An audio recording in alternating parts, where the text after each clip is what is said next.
제1야당의 대표로서 가는 것이 도리라고 생각합니다. 광주 시민들에게 말씀을 듣고 또 뭐 질타가 있으면 듣겠습니다.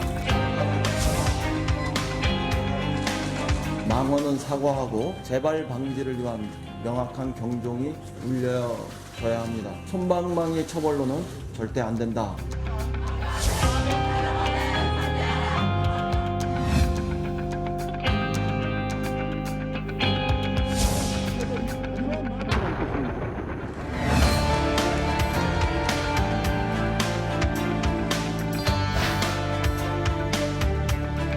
손학규가 대파 패권주의에 굴복해 퇴진하는 일은 절대 없을 것입니다.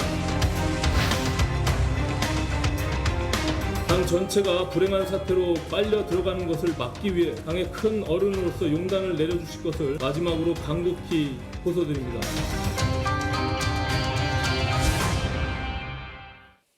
네, 5.18 민주화운동 39주년을 하루 앞두고 정치권의 공방이 계속되고 있습니다.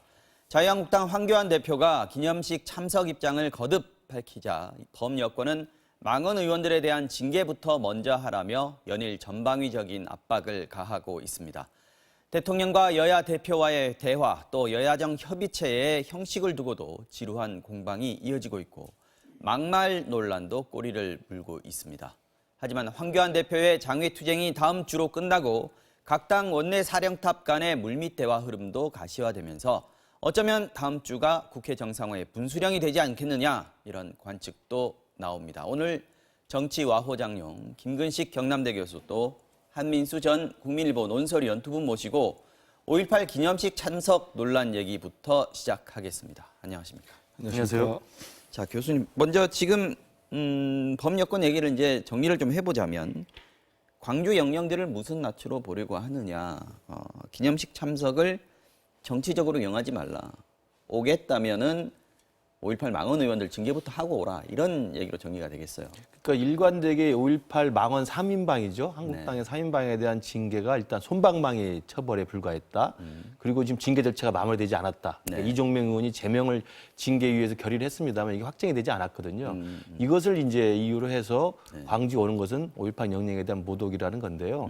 저는 이것을 지금 이른바 이제 범여권 쪽하고 그다음에 한국당 쪽하고의 지나친 참석 여부를 둘러싼 기싸움을 하는 건 제가 볼 때 소모적이라고 생각합니다. 소모적이다? 왜냐하면 황교안 대표가 만약에 예를 들어서 5.18 기념식을 그래서 먼저 안 가겠다고 먼저 발표했다고 한다면 또 왜 안 오느냐고 또 시비를 걸 수도 있었던 사안이에요. 그럴 수도 있죠. 왜냐하면 5.18 민주화 운동 기념식이 하는데 왜 제1야당 대표가 안 오느냐. 너는 5.18 운동의 역사적 정당성을 부인하느냐고 할 수도 있는 거거든요. 네. 근데 가겠다고 하니까 올 자격이 없다고 지금 막아서는 형국입니다. 그래서 저는 이 자체 논란의 발단과 진행 과정이 그렇죠. 여야 간에 이른바 5.18 운동에 대한 이른바 역사적 정당성 자체에 대한 논란이 되고는 있지만 이후의 진행 과정을 보면 생산적이지 않다는 겁니다. 저는 오히려 생산적으로 진행이 되려면 보훈처에서 주최하는 국가 주도의 공식 기념식이고 또 황교안 총리가 지난번에 총리 자격으로 2016년에 참석한 적도 있고 야당 대표가 계속 참석을 했던 공식 행사입니다. 그렇다 한다면 간다고 하는 5.18 기념식에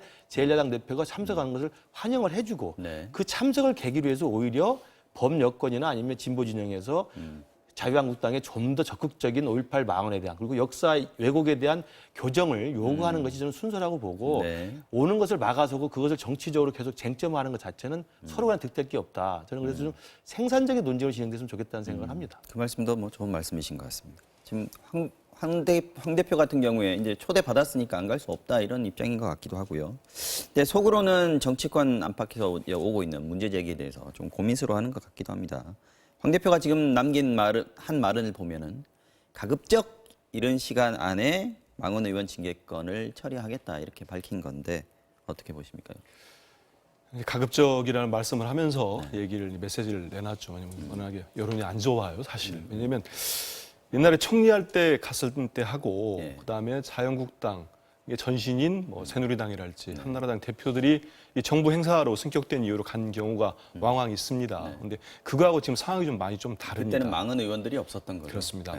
첫째는 망언 발언이 2월 8일쯤 나왔습니다. 벌써 2월 초인데 그러고 이제 본인이 당대표 된 지도 2달이 넘었고요. 그렇게 되고 있는데 전혀 진전이 안 됐어요. 그나마 이종명 의원 그 의원직 제명도 황 대표가 아니라 김병준 비대위원장 때 했습니다. 그렇기 때문에 그게 풀리지 않았어요.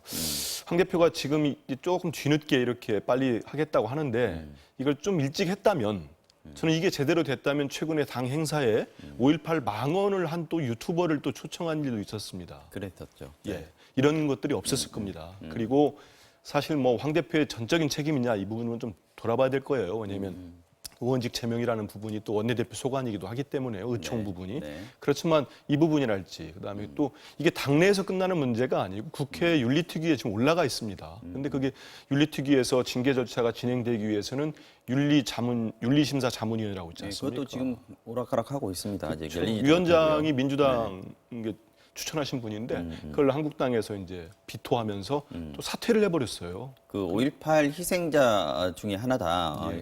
예, 유공자 중에 하나다. 이렇게 하는 그것도 거죠. 전혀 진전이 안 되고 있거든요. 그것도 있고 5.18 무슨 민평당이 낸 특별법 말고도 기존의 조사위원 추천하는 문제, 구성하는 부분도 안 됐어요. 네, 지난번에 근데 청와대에 그렇습니다. 거부하면서. 예, 근데 이런 상황에서 지금 당 막말 파동, 막말 의원들과 함께 5.18 관련된 이런 황 대표와 한국당의 처신이 지지율 하락을 하고 시키고 있다.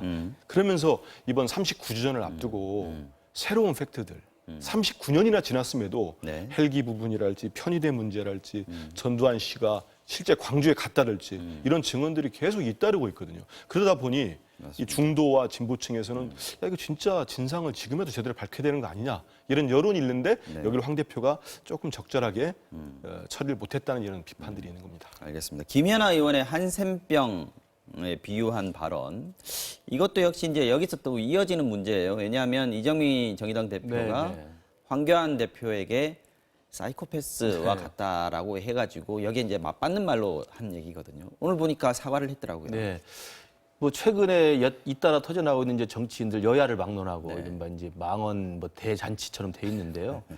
저는 이런 걸 보면서 지금 이 망언의 끝이 어디까지 갈지 모르겠는데 저는 그나마 김연아 의원이 하루만이지만 사과를 했던 점은 일단 긍정으로 이해를 하고 싶습니다. 오늘 사과 내용 자체도 상당히 좀 진정성 있게 그래서 했습니다. 물론 이제 그 망언이 나오게 된 배경이 그 방송에 출연해서 이제 이른바 그 전날 있었던 이정미 대표의 사이코패스 발언을 비판하면서 그것들에 대한 황교안 대표를 주둔하는 과정에서 역지사지의 과정에서 이런 것도 그러면 같은 질병으로 볼 수 있는 게 아니냐라는 이제 이야기를 해서 자기를 처음에 억울하다고 했습니다만 결국은 그럼에도 불구하고 써서는 안 될 말들이거든요. 그래서 그런 것에 대해서 하루 만에 공식 사과를 했기 때문에 다행인데 여기서 저는 하나 더 말씀드리면 지금 막말을 계속하는 건 딱 두 가지입니다. 하나는 자기 진영의 열성 지지층들을 계속 결집시키자. 그러니까 상대방에 대한 비난을 통해서 자기 층을 결속시키는데 가장 간편한 1차원적인 접근이거든요.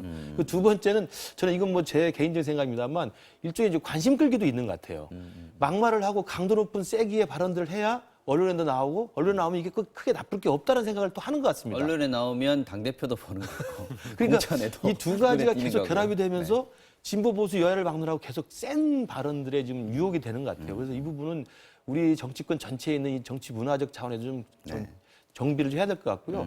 그리고 마지막으로는 이 김연아 의원도 지금 서둘러서 사과를 했으니까 이정미 정의당 대표도 이참에 이 사이코패스를 했던 부분에 대해서는 철회를 하거나 사과를 하는 것이 좀 필요하다고 생각합니다. 알겠습니다. 김연아 의원이 근데 회견 후에 기자들한테 만나서 기자들한테 정치인의 언어가 맥락으로 전달되지 않는다는 걸 깨달았다라고 얘기를 했어요. 이게 이제 뭐 여러 가지 의미가 들어있겠습니다만 내가 본심이 전달하려고 하더라도 막말이 섞이면 이거 오해가 되는구나라고 생각했다 이런 뜻인 것 같은데 평화당에서는 이게 막말 자제 협약이라도 맺어야 된다 지금 이렇게 얘기하고 있는데 이거 뭐 어떻게 해야 막말이 좀 자제가 되겠습니까? 일단은 김연아 의원이 본인 뜻하고 다르게 전달이 됐다고 뭐 해명을 하면서 사과를 한 거는 그거 자체로는 해야 되죠. 그리고 뭐 본인 그렇게 해명을 할 수 있겠습니다만은 저는 그럼에도 불구하고 아주 강한 질타를 받아야 된다고 생각합니다. 왜냐하면 한센병이 무슨 병입니까? 그거를 국회의원 하는 사람이 모르고 어떤 맥락은 이거 아니었지만 그 용어를 썼다? 그건 전혀 저는 용납할 수가 그냥 없습니다. 병이 아니고 한센병은 그렇습니다. 굉장히 사회적으로나 정치적으로나 탄압을 그렇습니다. 받았던 우리가 그 환자들이었으니까. 소록도주 알지 않습니까? 그 병과 그 가족들이 받았던 고통을 뭐 저도 아는데요. 간접적입니다. 근데 이 국회의원이 방송 가가지고 이렇게 해놓고 뒤늦게 사과를 했지만 저는 김 의원을 잘 모릅니다. 전혀 모르기 때문에 그분의 품성을 모르지만 국회의원으로서 이런 부분은 절대 써서는 안 되는 썼어요. 근데 우리 김 교수님 말씀이 이제 관심 끌기하고 지지층 진영 논리 전적으로 동의합니다. 거기다가 저는 이제 총선을 1년이 안 남은 상황에서 공천인 것 같아요. 공천인 것 같은데 그래서 저 이제 우리 앵커께서 어떻게 했으면 좋겠냐고. 근데 첫째, 이런 분들 공천을 안 줬으면 좋겠습니다. 아, 정말입니다. 이거 공천 주지 말고요. 다 기록해놨다가 좀 더 심하게 하면 퇴출을 시켰으면 좋겠는데 문제는 이제 지도부에도 다 야당들 지도부까지 들어 있으니 참 민평당 그렇죠. 말대로 협약을 맺으려기도 하고 두 번째는요. 우리 성행국가도 제언하는 건데 방송사에서 이런 분들 리스트 만들어서 출연을 좀 시키지 말죠. 자꾸 이렇게 장을 만들어주니까 와서 또 얘기를 하고. 이번에도 다른 방송에서 지금 토론하는 도중에 나왔던 그렇습니다. 발언들입니다. 그러다 보니까 다른 의원 다른 분들 말씀대로 노이즈 마케팅은 성공을 했어요. 저도 찾아봤습니다. 김연아가 누군지를 찾아봤다니까요. 포털에다가. 이건 벌써 지명도는 올라가는 거죠. 근데 그렇게 접근하면 진짜 안 될 것 같습니다. 우리 정치 문화를 위해서도. 물론 김연아 의원의 속마음은 의도는 그렇지 않았다고 믿고 저도 싶습니다. 그렇게 믿고 있습니다. 자, 오늘 상황 보면은 여야 사당이 오늘 밤에 이제 5.18 전야제가 열립니다. 광주에 다 이제 집결을 하는 상황인데 한국당만 지금 대전에서 장외투쟁 이거 예고를 하고 있습니다. 예정대로라면 이제 지금 한국당에서 밝힌 장외투쟁의 일정 한 일주일 정도 그렇습니다. 남은 거예요. 근데 정치권 안팎에서는 정치권 안에서도 그렇고요. 사실 지금 국민들 여론이 굉장히 안 좋습니다. 그럼요. 국회로 이제 좀 들어와라 이런 목소리들이 점점 커지고 있거든요. 한국당은 아직 명분이 없다 이런 건가요? 어떻게 보십니까? 그러니까 결국은 지금 3월, 4월, 5월 지금 임시국회 지금 금년 들어서 계속 개정 위협이고 빈손 국회이고 특히 5월은 지금 추경 예산이 지금 나와 있는 거 아니겠습니까? 그러면 민생과 관련해서 국회의원들이 정말 하는 일이 뭐가 있냐라는 국민들의 불만이 지금 최고지에 달해 있는데 이유와 어떻든 간에 지금 제1야당은 밖으로 나와서 지금 밖을 돌고 장애투쟁을 하고 있고 또 여당은 여당대로 이제 그 야당을 끌어들지 못하고 있는 또 이런 인색함이 있는 건데 지금 앵커께서 말씀하신 것처럼 다음 주면 조금 분수령이 좀 생기지 않겠느냐라는 조심스러운 그 낙관적 관측도 나오는데요. 저도 이 부분은 지난주에 이미 전 대통령이 그 정도 카드를 제시했다고 봅니다. 이른바 여야정 상설협의체를 다시 재가동하자 제안을 했고 여기에 대해서 자유한국당도 사실 완전히 거부하지는 않았어요. 조건을 달아서 수정제의를 했던 겁니다. 저는 똑같이 여야 5당 대표 등도 대통령이 먼저 제안을 했고 황교안 대표마저도 양대 1대1 먼저 하자라고 이야기를 했기 때문에 사실 수정제의를 한 겁니다. 그러면 일단 대화의 물꼬는 터졌다고 생각을 합니다. 그래서 장애투쟁하고 있는 한국당도 사실 지금 굉장히 힘듭니다. 힘들고 명분을 주고 테러를 차 돌아와야 되고요. 여당도 언제까지 제1야당 나가 있는 꼴이 결국 최종의 그 어떤 책임은 여당하고 청와대가 지게 돼 있는 거거든요. 그러면 끌어들일 유인책을 좀 더 줄 필요가 있어요. 그래서 저는 이왕에 나왔던 여야정 상설협의체 안에 대해서 서로 주고받기 핑퐁으로 좀 제안을 했습니다만 이걸 좀 합의를 해서 좀 묘안을 찾아보고 5당 대표 정도 좀 합의를 해서 묘안을 찾아보서 순서적으로 뭐 1대1 그 황교안 대표하고 문재인 대통령이 먼저 한 다음에 5당 대표를 하든 5당 대표 하든 1대1 하든 그게 무슨 상관이 있겠습니까? 나라를 위한 거라면.